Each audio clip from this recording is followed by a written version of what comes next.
Morning guys, kagising lang natin. It's our off day again. Diba? Saya-saya naman.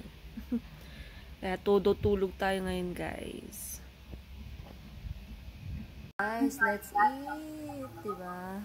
Some side up na egg, bread, coffee, tsaka yung mayonnaise natin na herbs and garlic. Ang sarap nito guys. Tikman nyo po.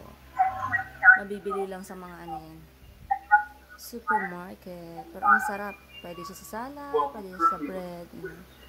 Ang sarap. Then, my king is ready. Nanonood ng TV. Oh, diba? Let's eat! Guys, nakabis tayo ngayon kasi tayo may pupuntan lang sandali guys. Diba? Palitin tayo. Diba? Naglaba ako ng kumot ko kasi baho-baho ng char. Baho talaga. So guys, let's go! Mabalik lang tayo ng mga gulay-gulay. Kasi may pupuntan na ako sandali. Ako siya isa doon, nanonood. Let's go, guys! Guys, bababa na tayo.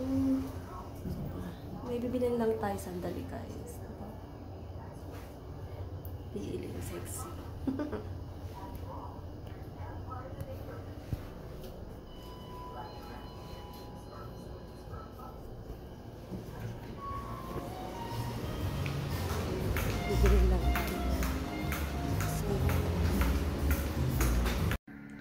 We're home guys. Napakainit, tingnan niyo yung mukha ko guys. Yeah. Oh, 'di ba? Sobrang pula. Napakainit.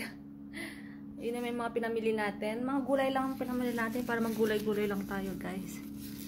Kainit. Bababa lang tayo guys. Kailangan natin pumunta ng admin.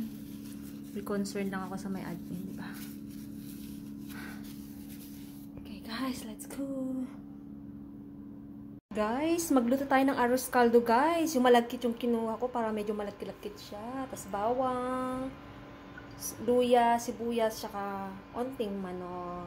Tapos maglaga ako mamaya ng itlog. Okay, guys, let's do this. Guys, nag-analysis muna tayo. Pero nagprito muna ako ng guys, ng bawang para may panglagay tayo mamaya. And nagisa na po ako ng bawang, sibuyas, luya, diba? Kasi isang kutsa natin yung manok natin. Sarap! And guys, design na lang natin ng konti ng very light yung ating chicken. Then, saka natin ilagay yung milk. Then, saka natin tutupigan guys. That's it guys. Ayoko lang ng dahon sibuyas. So, ito na yung arroz caldo natin guys. Yummy! Guys, bababa lang tayo kasi magtapon tayo ng basura guys. Then, mamaya may first batch ako ng clients. Mamaya 9 PM darating sila. Diba? This is it! Guys, again tayo sa first batch ng aking clients, darating sila ngayon. So, hindi ko na lang sila i-video kasi para sa privacy din nila, diba? So, guys, mag-wait lang tayo. So, 1 hour, nandito na sila. Bye, guys. See you tomorrow.